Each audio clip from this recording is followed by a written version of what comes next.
Dead and Buried may be one of the most genuinely creepy and terrifying horror films released in 1981.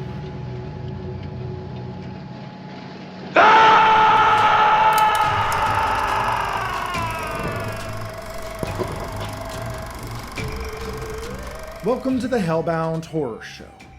In a year that was oversaturated with slasher films, we get a borderline masterpiece in suspense and mystery. This film is extremely well written, there are great performances all over the place, and the effects are brilliant.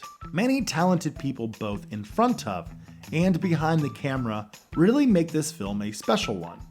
You have the writers and producer of Alien both writing and producing this film in Ronald Suchet and writer Dan O'Bannon.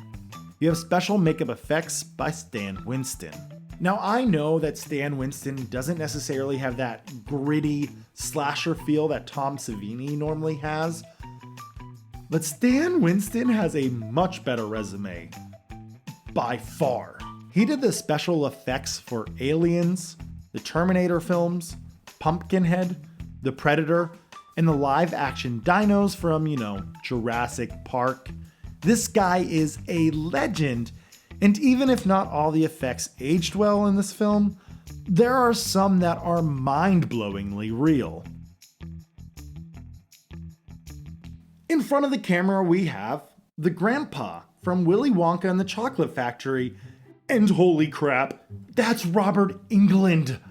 Oh my gosh, I love Robert Englund. He was my favorite character in Jason. There are other talented actors in the film, but those two, they just do it for me. The soundtrack is also surprisingly effective.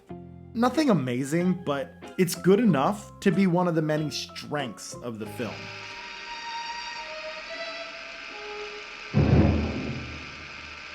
I've been singing the praises of this movie, but what's it about? Honestly, I don't want to give away too much. There are some effectively creepy moments and things that genuinely shocked me, and I would hate to ruin that experience. So we're going to go over a brief synopsis and talk about some interesting tidbits. The story revolves around a small coastal New England town called Potter's Bluff.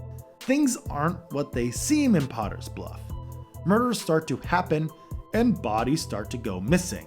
It's up to a police officer to figure out what's going on in the town and why anyone who enters the town suddenly gets murdered. It's an engaging story that's going to have you invested the whole time. And even when you start to catch on, it's still gripping. It's a ton of fun uncovering the mystery. I love how creepy this film is.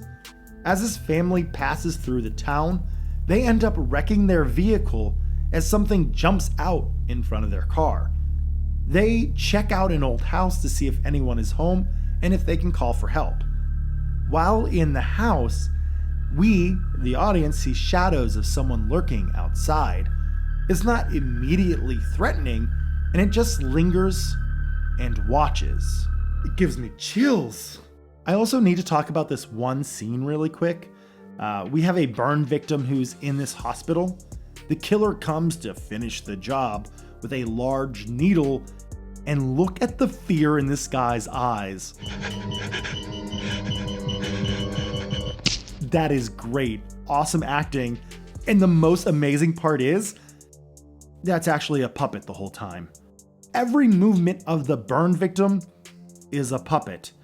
You would just think that the needle in the eye was the puppet, but the whole thing is being moved by Stan Winston himself. Now that is incredible work. Now, I would not have believed it if it weren't for Stan Winston himself talking about it in the extras.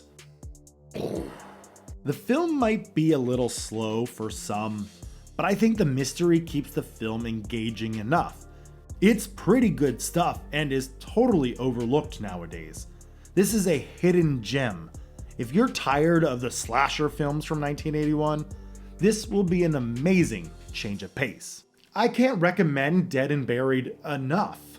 Now, I understand that it's not going to be everyone's cup of tea, but there's enough good here to warrant the watch. So get off of YouTube and start watching it right now. And as always, thank you so much for watching. Stay healthy, stay safe, and take care.